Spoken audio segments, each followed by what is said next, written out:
Dieu est transcendant, soit, mais il pourrait donner des signes plus clairs, plus contraignants.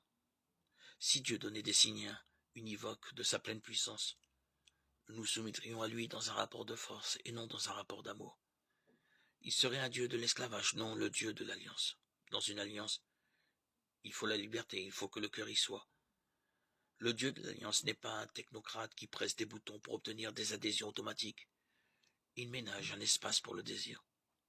Les signes qu'il donne sont suffisants pour qu'on le cherche de tout cœur, insuffisants pour qu'on se soumette à lui servilement. Il y a assez de lumière pour ceux qui veulent voir. Mais en se cachant, Dieu fait encore plus. Il offre le mode de manifestation qui suscite un amour plus grand.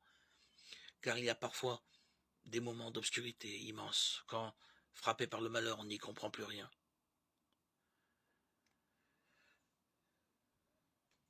Tenir dans de lourdes épreuves donne le témoignage de cet amour fort comme la mort, dont parle le Cantique des Cantiques, chapitre 8, verset 6. On peut vivre des nuits obscures de la foi, mais en portant nos regards toujours vers le Seigneur et aimer quand tout est clair, c'est facile. L'amour qui rend témoignage alors qu'on est sur la croix, cela vaut beaucoup plus loin.